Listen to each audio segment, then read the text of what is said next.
But ఇదే అంశంపైన మాట్లాడదాం. కడియం శ్రీహరి కొన్ని కీలకమైనటువంటి కామెంట్ చేశారు. కడియం శ్రీహరి విషయంలో కేటీఆర్ కూడా ఇందాక చాలా సంచలనమైనటువంటి కామెంట్ చేయడం జరిగింది. మనతో పాటు మాజీ ఉప ముఖ్యమంత్రి డాక్టర్ టి రాజయ్య గారు కూడా అందుబాటులో ఉన్నారు. స్టేషన్ ఘన్పూర్ మాజీ శాసనసభ్యులు.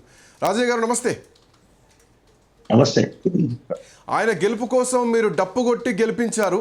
బట్ ఈరోజు ఆయన గెలిచి నేను పార్టీ మారలేదు, టెక్నికల్గా మరి బీఆర్ఎస్ పార్టీలో ఉన్నాను, మా స్పీకర్ చెప్పారంటే మా నాయకుడు కేసీఆరే కదా అని చెప్పేసి కడియం శ్రీహరి మాట్లాడుతున్నటువంటి పరిస్థితి. సో ఎట్లా చూస్తున్నారు ఈ తీర్పుని, ఎట్లా చూస్తున్నారు? ఈరోజు అసెంబ్లీలో స్పీకర్ ఇచ్చిన తీర్పు ఇది క్లీన్ చిట్ ఇచ్చిన తీర్పు కాదు, బ్లాక్ చిట్ ఇచ్చిన తీర్పులా కనిపిస్తున్నది. ఎందుకంటే ఈరోజు బ్లాక్ డే. ఎందుకంటే కొట్టొచ్చినట్టు ఇప్పుడు ఇంతకుముందు చెప్పినట్టు దానం నాగేందర్ ఎమ్మెల్యేగా బీఆర్ఎస్ పార్టీ నుండి గెలిచి కాంగ్రెస్ నుండి ఎంపీగా పోటీ చేయడం జరిగింది బీఫామ్ మీద. అదేవిధంగా కడియం శ్రీహరి ఒకటి కాదు రెండు సార్లు అనేక సందర్భాల్లో నేను రేవంత్ రెడ్డి గారి సమక్షంలో కాంగ్రెస్ పార్టీలో చేరాను, అభివృద్ధి కోసమే కాంగ్రెస్ పార్టీలో చేరాను, నన్ను రేవంత్ రెడ్డి గారు దీపాదాస్ మున్షి పార్టీలోకి ఆహ్వానించారు అని చెప్పేసి మాట్లాడడం జరిగింది. ఆ రకంగా అనేక సందర్భాలలో కడియం శ్రీహరి స్వయంగా నేను కాంగ్రెస్ పార్టీకి పోయిందని చెప్పేసి ఒప్పుకున్న పరిస్థితి కనబడుతుంది.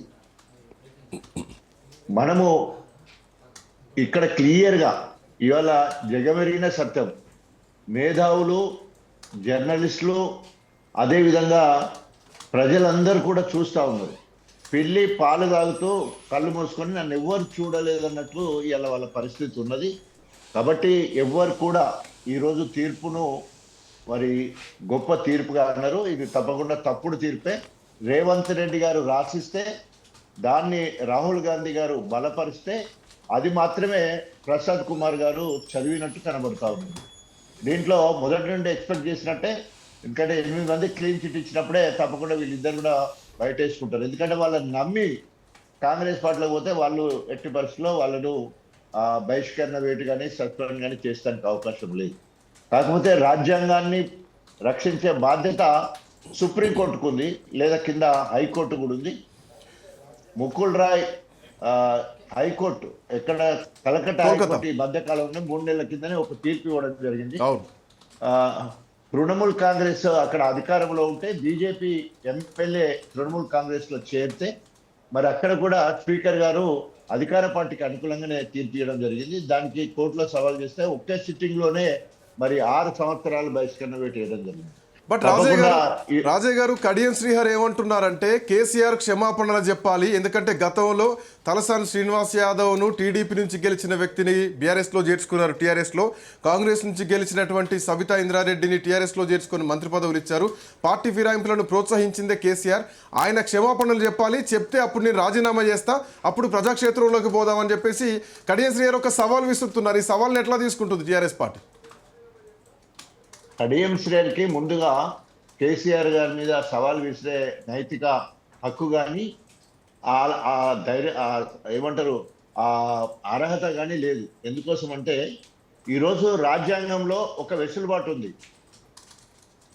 52వ సవరణ చేసి 10th షెడ్యూల్లో పెట్టి 10 మంది అంటే 10% పార్టీ మారితే పర్వాలేదు, వాళ్ళకు ఏమంటారు వాళ్ళకు ఈ చట్టం వర్తించదని 85లో రాజీవ్ గాంధీ చట్టం తీసుకొస్తే మనకు వాజ్పేయి గారు ప్రధానమంత్రిగా ఉన్నప్పుడు 2/3 ఎమ్మెల్యేలు చేస్తే మాత్రమే పార్టీ ఫిరాయిస్తే వాళ్లకు పార్టీ ఫిరాయింపు చట్టం వర్తించదు అని ఒక వెసులుబాటు ఉంది.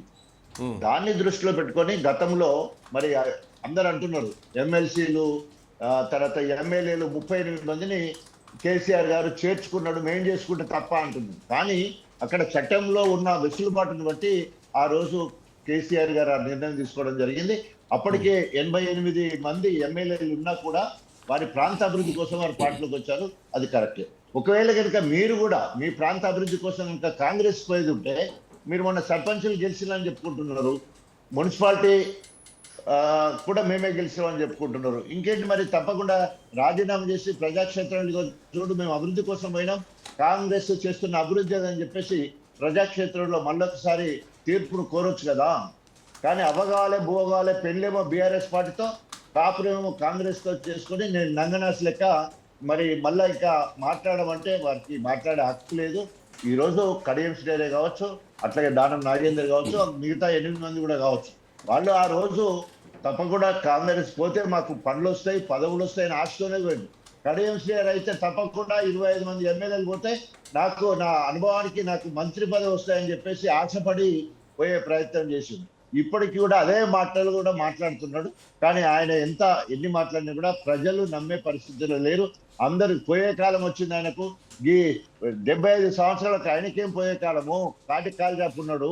పోయే కాలం టాల్ లీడర్ అని చెప్పుకునే కడియం శ్రీహరి ఈ రోజు మరి ఎక్కడికి పోయింది, ఆయన సీనియారిటీ ఎక్కడ పోయింది, ఆయన మోరల్ వాల్యూస్ ఎక్కడ పోయినాయి, ఆయన రాజ్యాంగాన్ని ప్రత్యేకంగా రాజ్యాంగం కలిపిన రిజర్వేషన్ల ద్వారా దాదాపు 65 సంవత్సరాలు విద్యార్థి దశ నుండి మరి రిజర్వేషన్ వాడుకున్నాడు. ఆయన ఒక నకిలీ దళితుడు, ఆయన నిజంగా దళితుడు కాదు. అయినా కూడా 65 సంవత్సరాలు మోసం చేసి కుట్రలు కుతంత్రాలు ఎత్తులు జిత్తులు చేసుకుంటూ ఈ రోజు ఈ స్థాయికి వచ్చిండు. పోయే కాలం వచ్చింది. ఇప్పుడన్నా ఇసుమంత్ బట్ రాజయ్య గారు